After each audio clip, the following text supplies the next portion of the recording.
Chapter 4. Frankie Shatz. Some kids graduated from high school and moved into the workplace. Some kids went into the army and were promoted to corporal or sergeant. Carmine Persico graduated from the Garfield boys into the dangerous but lucrative world of big boy crime. Frankie Shatz Abbatemarco was born on the 4th of July in 1899 and grew up in Red Hook, where as a kid he was fingerprinted so often there should have been permanent ink stains on his fingertips. Frankie Shatz was first arrested as an adult in 1921, when he faced narcotics, grand larceny, and gambling charges. He skated on most of it, did 2 years for the drugs.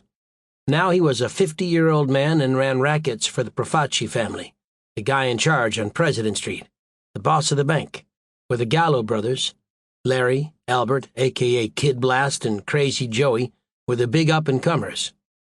Frankie Shatz knew who Carmine Persico was, of course. Everyone did, and Frankie Shatz was always on the lookout for new blood to join his crew. Kids who could be trusted with good heads on their shoulders. Leader of the Garfield boys, pretty good resume. Frankie Shatz had Carmine called in for a job interview. Abbatemarco took bets and had the skills that made for a good bookie. He could add and subtract large numbers in his head. He had an excellent memory, and calculating odds and payoffs came easy to him. It was what he did.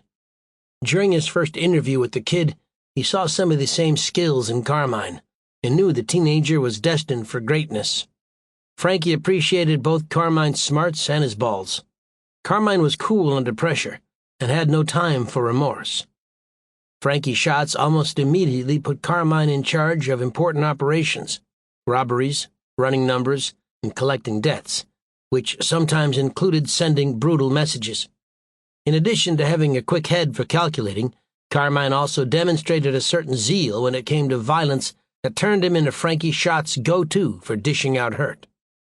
Most goons were huge and physically intimidating.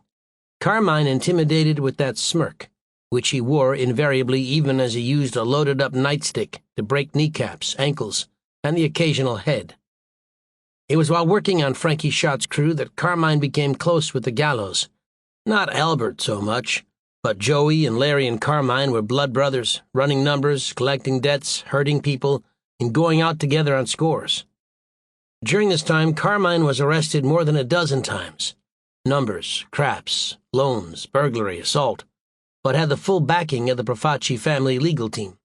He spent a night on Raymond Street every now and again, but the bail money was always there, and the charges, whatever they were, eventually dropped. There were a couple of factors in play here. For one thing, it seems clear that Carmine had a get-out-of-jail-free card, like in Monopoly, most likely indicating that Joseph Profaci had law and order in his hip pocket. But there was something else going on. Carmine had a reputation, despite his tender years, of being a very dangerous fellow, Brooklyn's own babyface Nelson. People were reluctant to testify against him. He came to court with well-connected lawyers, guys who had an in with the legal rigmarole, a system that generally had a great respect for Mr. Profaci and therefore his associates. Despite his many arrests, 2 of them associated with murder in the 1950s, Carmine never spent more than 14 days in a row in jail. That for the Bove murder, as cops searched for Alley Boy. During Carmine's early years with Frankie Shatz, their archenemy was not someone from a different gang, but Kings County District Attorney Miles F. McDonald. With a degree from Fordham Law in the Bronx, McDonald had been with the DA's office since 1940, and the boss since 1945. McDonald fought corruption wherever he saw it, and understood that there was funny business on both sides of the street. His racket busters not only went after hoodlums, they went after crooked cops and politicians as well. McDonald's investigations had led to the resignations of a New York City mayor and police chief.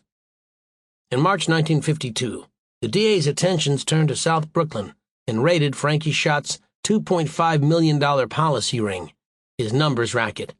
Carmine, now 18, was hauled in along with 9 others, including Frankie himself and his son Abby. The arrests were based on wiretap recordings and some sheets that indicated numbers were being run. The men were arraigned before Judge Samuel S. Leibowitz, the same judge who had presided over the Prospect Park murder case. The ring operated in Bed-Stuy, East Flatbush, and South Brooklyn. It was, the DA bragged, the largest such ring ever busted. And so again Carmine found himself in a courtroom. This time, though, he didn't have to sit in the gallery and crane his neck to see what the lawyers were doing. This time there was a seat reserved for him, right up front. Frankie Shatz' son, Anthony Abbatemarco, 30 years old, was called in the indictment the ring's #2 man.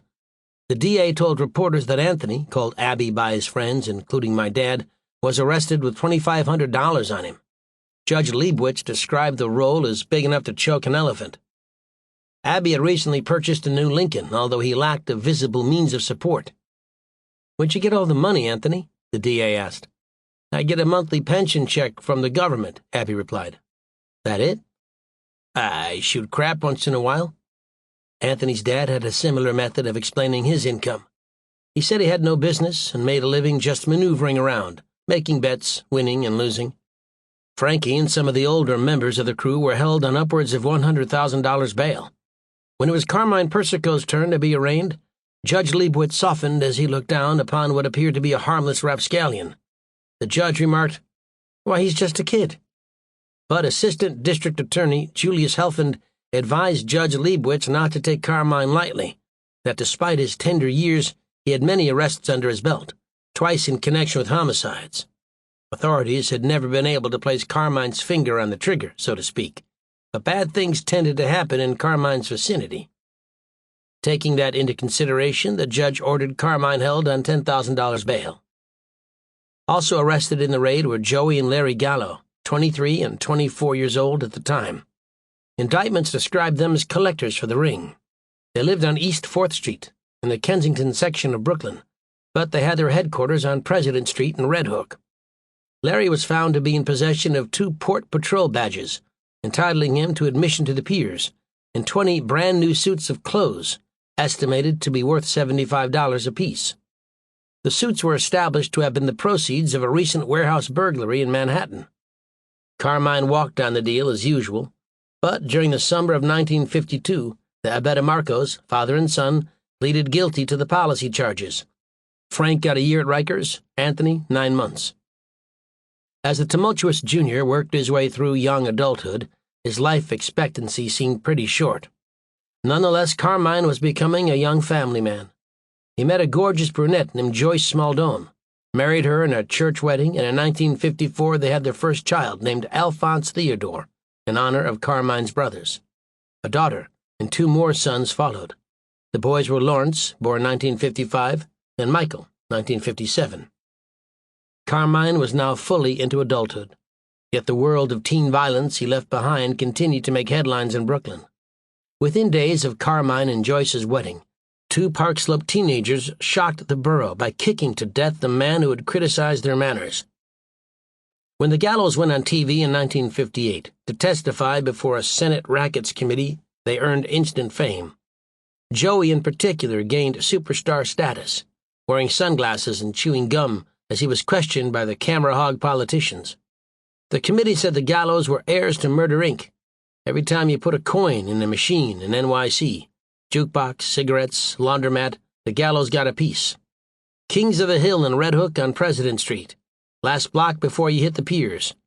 That was where my dad was, and that's where I grew up. It seems like a cliché now, describing the way things were in Red Hook when I was a kid. There were no more organ grinder monkeys, but it remained a unique universe. The neighborhood was a living thing back then. There were multiple pool halls where a kid could hang out and learn the ropes from the older hoods as they shot 8-ball. Bakeries that gave the entire neighborhood a heavenly smell. Pizza joints and fancier restaurants where they put a tablecloth on the tables, and every meal started with bread and oil. There were bars for the young hoods and bars for the old men with the busted blood vessels in their noses, and everyone in between. Jimmy Roselli or Frank Sinatra was always on the jukebox or someone's record player, and everyone yelled. We didn't need cell phones or even telephones of any kind. If a mom wanted her kid, she threw open the window and called out for him. If he wasn't within earshot, the chances were good that the message would be relayed. One of the social clubs on the President Street block was run by Mondo Iliano and his mom. Mondo was a dwarf, a little man with a great big heart. When Joey Gallo decided to use a real mountain lion to terrify gentlemen who were tardy in their loan payments or otherwise in need of disciplinary action, he kept the big cat in a cage in the basement of Mondo's social club. He would take the already scared shitless men down the rickety steps and show them the lion. It always worked. The Gallo crew and their environs were bigger than life itself, the future subject of a brilliant Bob Dylan song, Joey, and my dad was one of them, hired because of his boxing skills. He once decked middleweight champ Emil Griffith while working as a bar bouncer to be Larry Gallo's bodyguard. My mom says my dad also beat the shit out of Henry Hill one night in the Golden Door out near the airport. I asked her why. She said it was because Hill was an asshole. Point is, my dad Ricky was hired as Larry Gallo's bodyguard, but became a trusted member of the crew, good on any kind of job. Any kind of job.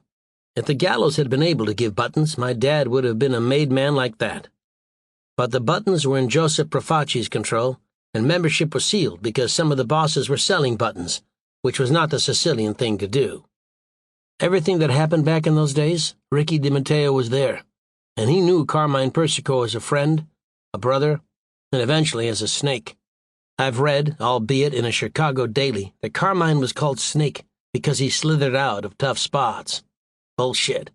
His moniker referred to the snake in the Garden of Eden. Cross Carmine Persico and he was quick to strike.